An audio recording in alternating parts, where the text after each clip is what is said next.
प्रणाम। जय जगन्नाथ। मो मातृभाषा चैनल को आपण मानको हार्दिक भाव स्वागत।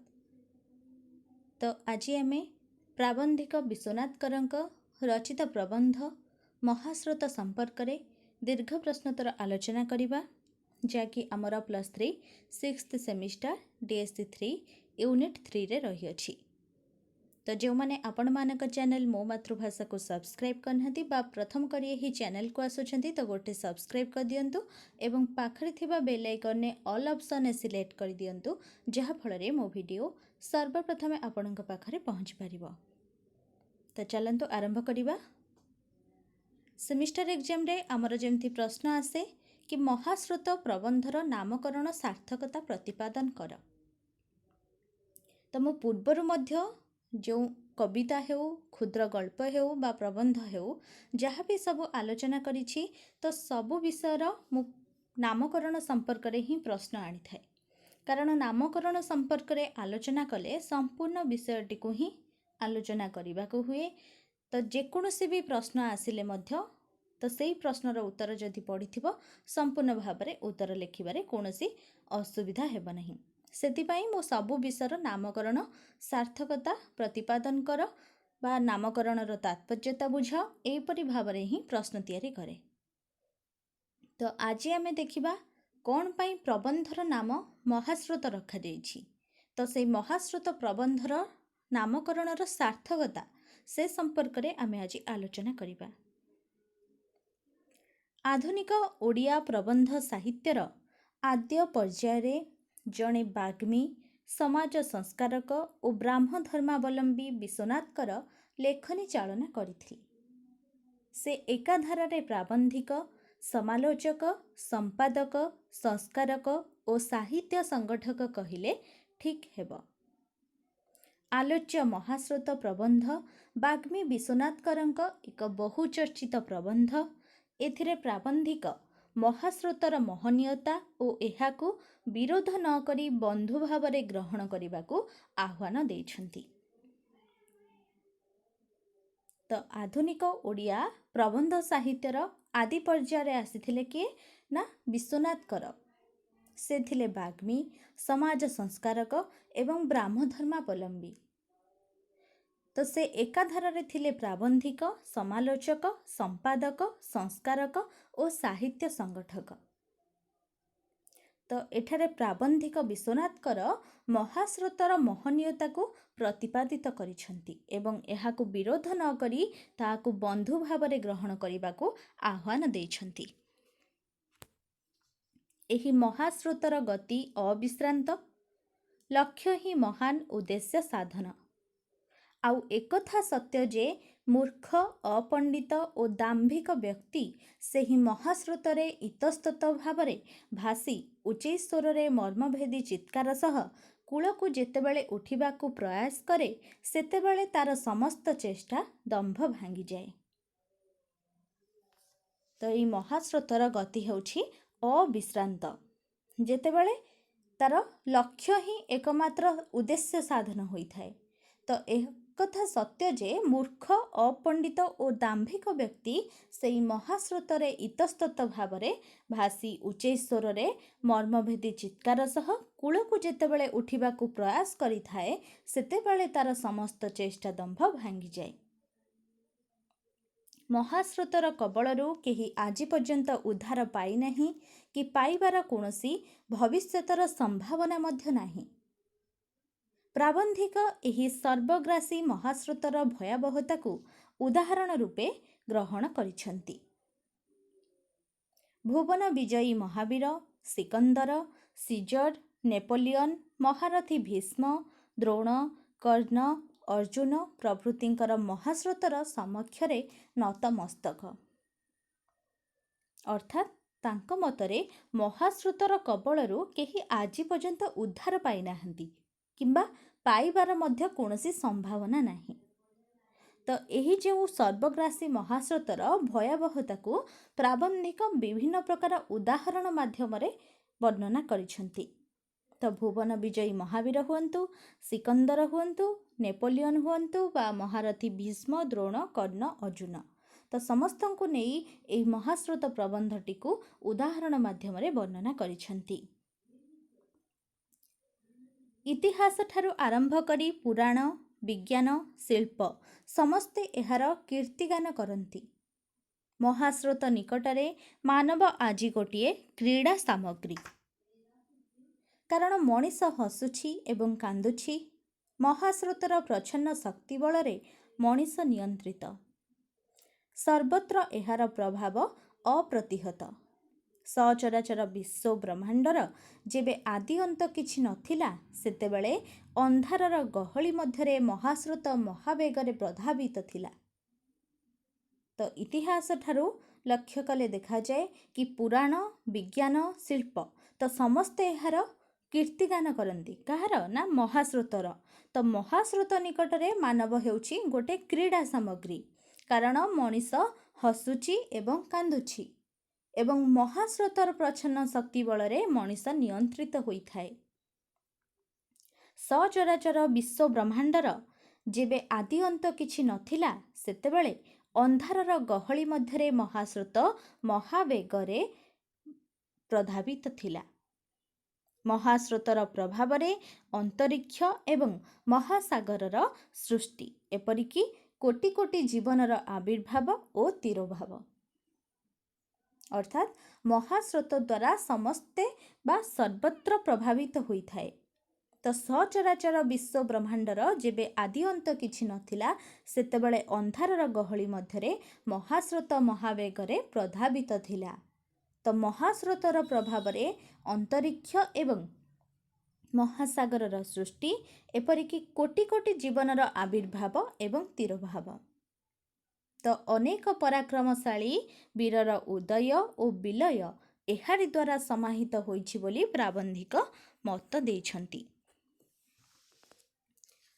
ଏହି ମହାସ୍ରୋତର ନୀରବ ନିର୍ଦ୍ଦେଶରେ ରାଷ୍ଟ୍ର ବିପ୍ଳବ, ଧର୍ମ ବିପ୍ଳବ, ସମାଜ ବିପ୍ଳବମାନ ଘଟିଥାଏ। ଏହାରି କଟାକ୍ଷପାତ ମାତ୍ରକେ ବିପୁଳ ପରିବର୍ତ୍ତନ ହୁଏ। ରାଜା ପାଲଟିଯାଏ ଫକୀର, ନନ୍ଦନକାନନ ପାଲଟେ ମରୁପ୍ରାନ୍ତର। ମହାସ୍ରୋତର ବିବର୍ତ୍ତନକୁ କଳନା କରିବା ସାଧ୍ୟାତୀତ। ତ ପ୍ରାବନ୍ଧିକ ବିଜ୍ଞାନ ଭିତ୍ତିକ ଦୃଷ୍ଟିକୋଣରୁ ମହାସ୍ରୋତର ଆକଳନ କରିଛନ୍ତି। ବିଜ୍ଞାନ କହେ କ'ଣ? ନା ପୃଥିବୀର ଗୋଟିଏ ଗୋଟିଏ ସ୍ତରର ସଂସ୍ଥାନରେ କେତେ ସହସ୍ର ସହସ୍ର ବର୍ଷ ଅତୀତ ହୋଇଅଛି। କିଏ ନିରୂପଣ କରିବ? ଅର୍ଥାତ୍ ଏହି ଯେଉଁ ମହାସ୍ରୋତର ନୀରବ ନିର୍ଦ୍ଦେଶରେ ରାଷ୍ଟ୍ର ବିପ୍ଳବ, ଧର୍ମ ବିପ୍ଳବ ବା ସମାଜ ବିପ୍ଳବମାନ ହୋଇଥାଏ ଏବଂ ଏହାର ଯେଉଁ କଟାକ୍ଷପାତ ଥାଏ, ସେଥିରେ ବିପୁଳ ପରିବର୍ତ୍ତନ ମଧ୍ୟ ହୋଇଥାଏ। ରାଜା ପାଲଟି ଯାଇଥାଏ ଫକୀର, ନନ୍ଦନକାନନ ପାଲଟେ ମରୁପ୍ରାନ୍ତର। କାହା ଦ୍ୱାରା? ନା ମହାସ୍ରୋତ ଦ୍ୱାରା। ମହାସ୍ରୋତର ବିବର୍ତ୍ତନକୁ କଳନା କରିବା ସାଧ୍ୟାତୀତ ଅଟେ। ତେଣୁ ପ୍ରାବନ୍ଧିକ ବିଶ୍ୱନାଥଙ୍କର କ'ଣ କରିଛନ୍ତି? ନା ବିଜ୍ଞାନ ଭିତ୍ତିକ ଦୃଷ୍ଟିକୋଣରୁ ମହାସ୍ରୋତର ଆକଳନ କରିଛନ୍ତି। ବିଜ୍ଞାନ କହେ କ'ଣ? ନା ପୃଥିବୀର ଗୋଟିଏ ଗୋଟିଏ ସ୍ତରର ସଂସ୍ଥାନରେ କେତେ ସହସ୍ର ସହସ୍ର ବର୍ଷ ଅତୀତ ହୋଇଅଛି। କିଏ ନିରୂପଣ କରିବ? ପୃଥିବୀ ସୃଷ୍ଟିର କେତେ କାଳ ପରେ ମାନବର ପ୍ରଥମ ଆବିର୍ଭାବ କିଏ ସ୍ଥିର କରିବ? ବିଜ୍ଞାନ ଅନୁସାରେ ପୃଥିବୀର ଧର୍ମଶାସ୍ତ୍ରମାନଙ୍କର ଅସାର କାଳ୍ପନିକ ତଥ୍ୟ କୁଆଡ଼େ କାଳବକ୍ଷରେ ମହାସ୍ରୋତରେ ଭାସି ଭାସି ନିଶ୍ଚିହ୍ନ ହୋଇଯାଉଛି। ତେଣୁ ଅନନ୍ତ ସୃଷ୍ଟିର ତୁଳନାରେ ମନୁଷ୍ୟର ସ୍ଥାୟିତ୍ୱ କାଳ ଅତି ସାମାନ୍ୟ। ତ ପ୍ରାବନ୍ଧିକ ବିଶ୍ୱନାଥଙ୍କର ଯେତେବେଳେ ବିଜ୍ଞାନର ଆଶ୍ରୟ ନେଇଛନ୍ତି, ତ କ'ଣ ଲକ୍ଷ୍ୟ କରିଛନ୍ତି? ନା ପୃଥିବୀ ସୃଷ୍ଟିର କେତେ କାଳ ପରେ ମାନବର ପ୍ରଥମ ଆବିର୍ଭାବ କିଏ ତାହାକୁ ସ୍ଥିର କରିବ ଏବଂ ବିଜ୍ଞାନ ଅନୁସାରେ ପୃଥିବୀର ଧର୍ମଶାସ୍ତ୍ରମାନଙ୍କର ଅସାର କାଳ୍ପନିକ ତଥ୍ୟ କୁଆଡ଼େ କାଳବକ୍ଷରେ ମହାସ୍ରୋତରେ ଭାସି ଭାସି ନିଶ୍ଚିହ୍ନ ହୋଇଯାଉଛି। ତେଣୁ ଅନନ୍ତ ସୃଷ୍ଟିର ତୁଳନାରେ ମନୁଷ୍ୟର ସ୍ଥାୟିତ୍ୱ କାଳ ଅତି ସାମାନ୍ୟ। ଇତିହାସ ଆମ୍ଭମାନଙ୍କର ନମସ୍ୟ। ଯେହେତୁ ସେ ଏହି ମହାସ୍ରୋତର କେତେକ ସ୍ଥୂଳ ବିବରଣୀ ପ୍ରଦାନ କରି ଆମ୍ଭମାନଙ୍କର ମହା ଉପକାର ସାଧନ କରିଅଛି। ଭାଙ୍ଗିବା ଗଢ଼ିବାର ନିର୍ମାତା ହେଉଛି ମହାସ୍ରୋତ। ମହାସ୍ରୋତ ଏକ ରାଜ୍ୟ, ଏକ ସମାଜର ଭଗ୍ନାବଶେଷ ଦ୍ୱାରା ନବୀନ ଓ ସୁନ୍ଦରତାର ରାଜ୍ୟ ଓ ଶାସନ ସଂଗଠନ କରୁଅଛି। ପୁନଶ୍ଚ ଚିନ୍ତାଶୂନ୍ୟ ଦର୍ଶକ ମହାସ୍ରୋତର ଗୂଢ଼ ରହସ୍ୟ ବୁଝିବାକୁ ଅକ୍ଷମ। ମାନବ ଏହି ମହାଶକ୍ତିଶାଳୀ ବୀରର ପରାକାଷ୍ଠା ନ ବୁଝି କେତେ ଯେ ନିନ୍ଦା ଅଭିସମ୍ପାତ ବର୍ଷଣ କରେ ତାର ହିସାବ ନାହିଁ। କାହାର ନିନ୍ଦା ପ୍ରଶଂସା ବା ଭଲମନ୍ଦକୁ ବେଖାତିର କରି ଅବିରାମ ଗତିରେ ଆଗେଇ ଚାଲିଛି। ପ୍ରଭୁଙ୍କର ଭୃତ୍ୟ ପରି ଆଜ୍ଞା ପାଳନରେ ସତତ ଚେଷ୍ଟିତ ବିଶ୍ୱରାଜାଙ୍କ ରାଜଦୂତ ଏହି ମହାକାଳ ସ୍ରୋତ। ତ ଇତିହାସ ହେଉଛି ଆମ୍ଭମାନଙ୍କର ନମସ୍ୟ। କାହିଁକି ନା ଯେହେତୁ ସେ ମହାସ୍ରୋତର କେତେକ ସ୍ଥୂଳ ବିବରଣୀ ଆମ୍ଭମାନଙ୍କୁ ପ୍ରଦାନ କରିଥାଏ ଏବଂ ଆମ୍ଭମାନଙ୍କର ମହା ଉପକାର ସାଧନ କରିଥାଏ। ତ ମହାସ୍ରୋତ ସବୁବେଳେ ଭାଙ୍ଗିବା ଏବଂ ଗଢ଼ିବା ଉପରେ ନିର୍ଭର କରିଥାଏ। ତ ଭାଙ୍ଗିବା ଗଢ଼ିବାର ନିର୍ମାତା ହେଉଛି ମହାସ୍ରୋତ। ତ ମହାସ୍ରୋତ ରାଜ୍ୟ ବା ସମାଜର ଭଗ୍ନାବଶେଷ ଦ୍ୱାରା ନବୀନ ସୁନ୍ଦରତାର ରାଜ୍ୟ ଓ ସମାଜ ସଂଗଠନ କରୁଅଛି। ପ୍ରଭୁଙ୍କର ଭୃତ୍ୟ ପରି ଆଜ୍ଞା ପାଳନରେ ମଧ୍ୟ ଏହି ମହାସ୍ରୋତ ସତତ ଚେଷ୍ଟିତ ବିଶ୍ୱରାଜାଙ୍କ ରାଜଦୂତ ମଧ୍ୟ ଏହି ମହାକାଳ ସ୍ରୋତ। ମହାସ୍ରୋତକୁ ମନୁଷ୍ୟ ନତମସ୍ତକରେ ଗ୍ରହଣ କରିବାକୁ ବାଧ୍ୟ। ଏହାର ଅବମାନନା କରି କେତେ ଯେ ରାଜଧିରାଜ ମୁହୂର୍ତ୍ତରେ ସିଂହାସନଚ୍ୟୁତ ହୋଇଛନ୍ତି। ଆସ୍ପର୍ଦ୍ଧା ଦେଖାଉଥିବା କେତେ ବୀର ଯେ ଅକାତରେ ଭୂଲୁଣ୍ଠିତ ହୋଇଛନ୍ତି ଏବଂ ସମୃଦ୍ଧିଶାଳୀ ରାଜ୍ୟ ଭୟଙ୍କର ବିପ୍ଳବରେ ଚୂର୍ଣ୍ଣ ବିଚୂର୍ଣ୍ଣ ହୋଇଯାଇଛନ୍ତି। ଏହାର ପ୍ରଭାବକୁ ସ୍ୱୀକାର ନ କରି ଶାସ୍ତ୍ରର ମହାପୁରୁଷଙ୍କର ପିତୃପିତାମହଙ୍କ ଦ୍ୱାହି ଦେଇ ନିଷ୍କୃତି ଲଭିବାକୁ ମଣିଷ ପ୍ରୟାସ କରେ। ତ ମହାସ୍ରୋତ ସବୁବେଳେ ମନୁଷ୍ୟର ନତମସ୍ତକରେ ଗ୍ରହଣ କରିବାକୁ ବାଧ୍ୟ ହୋଇଥାଏ। ତ ଏହାର ଅବମାନନା କରି କେତେ ଯେ ରାଜଧିରାଜ ମୁହୂର୍ତ୍ତରେ ସିଂହାସନଚ୍ୟୁତ ହୋଇଛନ୍ତି। କାହାକୁ? ନା ମହାସ୍ରୋତକୁ ଯେଉଁମାନେ ଅବମାନନା କରିଛନ୍ତି। ତ ଆସ୍ପର୍ଦ୍ଧା ଦେଖାଉଥିବା କେତେ ବୀର ଯେ ଅକାତରେ ଭୂଲୁଣ୍ଠିତ ହୋଇଯାଇଛନ୍ତି ଏବଂ ଏହାର ପ୍ରଭାବକୁ ସ୍ୱୀକାର ନ କରି ଶାସ୍ତ୍ରର ମହାପୁରୁଷଙ୍କର ପିତୃପିତାମହଙ୍କ ଦ୍ୱାହି ଦେଇ ନିଷ୍କୃତି ଲଭିବାକୁ ମଣିଷ ପ୍ରୟାସ କରେ। ପ୍ରାବନ୍ଧିକ ମହାସ୍ରୋତର କାର୍ଯ୍ୟପ୍ରଣାଳୀକୁ ନୂତନ ରୂପେ ଗ୍ରହଣ କରିଛନ୍ତି। ଏହି ପ୍ରକ୍ରିୟା ଶେଷ ହେବାର ସମ୍ଭାବନା ନାହିଁ। ଯେତେବେଳେ ମନୁଷ୍ୟ ସମାଜ ଦୁର୍ବୁଦ୍ଧି ତ୍ୟାଗ କରି ନତମସ୍ତକରେ ଏହାର ପ୍ରଦତ୍ତ ଦ୍ରବ୍ୟ ଗ୍ରହଣ କରୁଛି, ସେତେବେଳେ ରାଷ୍ଟ୍ରରେ ଲୋମହର୍ଷଣକାରୀ ବିପ୍ଳବମାନ ମାନବ ପ୍ରାଣକୁ ଆତଙ୍କିତ କରିବ ନାହିଁ। ଅର୍ଥାତ୍ ପ୍ରାବନ୍ଧିକଙ୍କ ମତରେ ମହାସ୍ରୋତର କାର୍ଯ୍ୟପ୍ରଣାଳୀକୁ ନୂତନ ରୂପେ ସେ ଗ୍ରହଣ କରିଛନ୍ତି। ତା କ'ଣ? ନା ଏହି ପ୍ରକ୍ରିୟା ଶେଷ ହେବାର ସମ୍ଭାବନା ନାହିଁ। ଯେତେବେଳେ ମନୁଷ୍ୟ ସମାଜ ଦୁର୍ବୁଦ୍ଧି ତ୍ୟାଗ କରି ନତମସ୍ତକରେ ଏହାର ପ୍ରଦତ୍ତ ଦ୍ରବ୍ୟ ଗ୍ରହଣ କରିବ, ସେତେବେଳେ ରାଷ୍ଟ୍ରରେ ଲୋମହର୍ଷଣକାରୀ ବିପ୍ଳବମାନ ମାନବ ପ୍ରାଣକୁ ଆତଙ୍କିତ କରିବ ନାହିଁ। ସମସ୍ତେ ସମସ୍ୱରରେ ଏହାର ଆଦେଶକୁ ପ୍ରାଣର ଅମୃତମୟ କର୍ତ୍ତବ୍ୟମଣି ମହାସମାରୋହରେ ସାଧନା କରିବେ। ମହାସ୍ରୋତର ଏହି ପରିବର୍ତ୍ତନ ଉନ୍ନତିର ଏକମାତ୍ର ସୋପାନ ଏବଂ ଏହା ସ୍ୱାଭାବିକ ସୃଷ୍ଟିର ଏକ ଅବସ୍ଥା। ତେଣୁ ମହାସ୍ରୋତର ପ୍ରତିକୂଳ ଆଚରଣ ନ କରି ତାହାକୁ ମିତ୍ର ରୂପେ ଅର୍ଥାତ୍ ବିଶ୍ୱେଶ୍ୱରଙ୍କ ପ୍ରେରିତ ବନ୍ଧୁ ରୂପେ ଗ୍ରହଣ କରିବା ଉଚିତ। ତ ପ୍ରାବନ୍ଧିକଙ୍କ ମତରେ ମହାସ୍ରୋତର ଏହି ପରିବର୍ତ୍ତନକୁ ଉନ୍ନତିର ଏକମାତ୍ର ସୋପାନ ବା ସ୍ୱାଭାବିକ ସୃଷ୍ଟିର ଏକ ଅବସ୍ଥା ରୂପେ ଗ୍ରହଣ କରିବା ଉଚିତ।